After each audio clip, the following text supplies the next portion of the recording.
ඉතින් යාළුවනේ ඔයාලා හොඳින් ඉන්නවා ඇති කියලා මම හිතනවා. මේ මගේ දෙවෙනි බ්ලොග් එක. පළවෙනි බ්ලොග් එකත් එක්ක හිටියා වගේම මේ දෙවෙනි බ්ලොග් එකත් එක්කත් රැඳී ඉන්න කියලා ඔයාලට ආරාධනා කරනවා.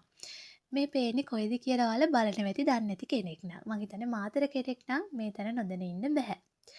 ඉතින් මේ තමයි අද අපි යන්නේ අතීතයේ සෙම්පතියෙක්ගේ අඩවියකට. මේ අඩවිය පිහිටලා තියෙන්නේ මාතර මාකඳුර ඌරුමුත්ත ප්‍රදේශයේ. මේ තමයි රජ්ජුරු බණ්ඩාර දෙවියෝ වැඩ හිඳින අඩවිය. මාතර කෙනෙක් නම් ඉතින් මෙතෙන්ට ගිහින් වන්දනාමාන කරලම ඇති. ඒ වගේම කරලා නැති කෙනෙක් නම් ඔයාලට මම ආරාධනා කරනවා මේ ස්ථානෙට යන්න, වැඳ පුදා ගන්න, බාරහාර වෙන්න, ඔයාලගේ හිතේ තියෙන යහපත් පැතුම් ඉෂ්ට කරගන්න කියලා.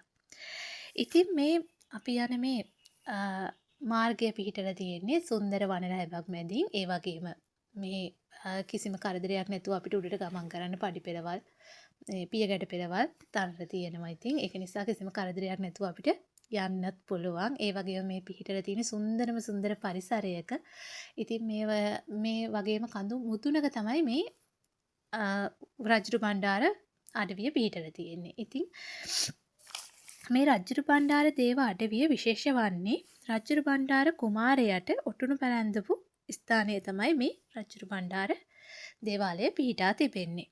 ඉතින් අද ඇසළ පෝයක්. ඇසළ පෝය දවසේ තමයි අපි මේ යන්නේ. ඒක තමයි මේ බැතිමත්තු ගොඩක් ඉන්නේ.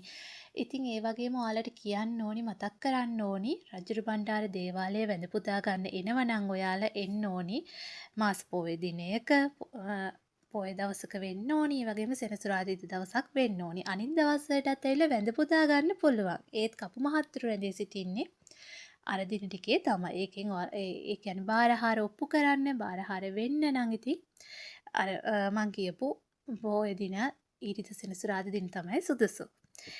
ඉතින් මේ අද ගොඩක් බැතිමත්තු ඉන්න දවසක්. මොකද ඇසළ පෝය නිසා. මේ ඔයාලට පේන්නේ රජ්ජුරු බණ්ඩාර දේවාලය මේ කඳු මුදුනේ පිහිටා තිබෙන. ඉතින් මේ රජ්ජුරු බණ්ඩාර දේවාලයත් එක්කම බැඳිලා තියෙන තව ස්ථාන 3-4ක්ම තියෙනවා. එයින් එක ස්ථානයක් තමයි එනමල්දෙනි. එනමල්දෙනි ඒ වගේම ගැටපුරු සිත්තංගල්ලෙන මේ ස්ථානවල වැඩ හිඳින්නේ රජ්ජුරු බණ්ඩාර දෙවියන්ම තමයි. ඉතින් මෙන්න මේ වගේ ලස්සනට තමයි අපිට උඩට ආවම පරිසරය පේන්නේ ඉතින්. ඒ වගේම මෙතන අපිට පහන් පත්තු කරන්න, මල් පහන් පූජා කරන්න, අපිට මේ බාරහාර වෙන්න ඉඩ පහසුකම් සපයලා තියෙනවා. ඉතින් ඒ වගේම මේ ස්ථානෙට ඇවිල්ලා සෑහෙන පිරිසක් බාර වෙනවා. බාරහාර ඔප්පු කරනවා, බාරහාර වෙනවා. ඉතින් මෙන්න මේ වගේ ඈතට වෙන්න තව ස්ථාන මේ උඩ පිහිටලා තියෙනවා. අර රජ්ජුරු බණ්ඩාර දේව පිරිමියත් එක්ක තියෙන දේවාලෙ වගේම මේ වගේ ඉඩ කඩ ඇති ස්ථාන තියෙනවා. ඔයාලට වැඳ පුදලා නිදහසේ ඉන්න. ඉතින් මේ නම් අපිට උඩදී හම්බ වෙච්ච දෝණියෙක් ඉතින්. එයා ඉතින් ෆොටෝ ගන්නවා. එයාවත් චුට්ටක් මම වීඩියෝ කරගත්තා. එයාගේ හුරුතලේ දැක්කම. ඉතින් මෙන්න මේ විදියට ඈත පන්සලක් අපිට පේනවා. ඒ වගේම මේ ඈත මුළු ගමම උරුමුත්ත ගම ඒ මාකඳුරු ප්‍රදේශයවට ටික අපිට රජ්ජුරු බණ්ඩාර දේවාලය උඩට මේ විදියට ලස්සනට පේනවා. ඉතින් මං කියනවා නම් ඔයාලට මේ ගැටපරු කන්ද මේ හා සම්බන්ධයි කිව්වනේ. ඉතින් මේ ගැටපරු කන්ද තමයි රජ්ජුරු බණ්ඩාර දෙවියන්ගේ සේනාව ජයපැන් පානය කළ ස්ථානයේ තමයි ගැටපරු කන්ද වෙන්නේ. ඒ වගේම මේ රජ්ජුරු බණ්ඩාර දෙවියන්ගේ ගබඩා ගම වුණේ එනමල්දෙනිය.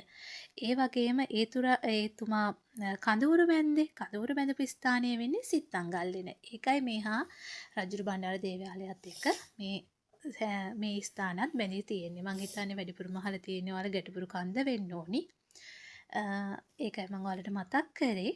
ඉතින් මෙන්න මේ වගේ අපි පහළට එන ගමන් ඉතින් මෙන්න මේ වගේ පරිසරයේ සුන්දරත්වයත් ඔයාලට ඒකම විඳ ගන්න පුළුවන්. ඉතින් මෙන්න මේ වගේ අහිංසක සත්තුන් මේ පූජා භූමිය තුල ඉන්නවා. ඉතින් ඉල්ලනවා ඔයාලා ඇවිල්ලා වන්දනාමාන කරනවා වගේම බාරහාර ඔප්පු කරනවා වගේම මේ සතුන්ට කරදරයක් නොවි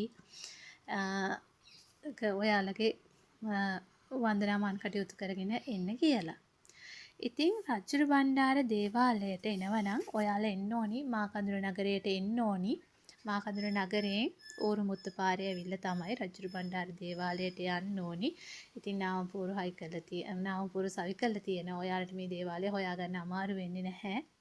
ඉතින් මේ ස්ථානයට එළ වැඳ පුදා ගන්න මේ සුන්දරත්වය විඳ ගන්න කියලා මම ඔයාලගෙන් ඉල්ලනවා.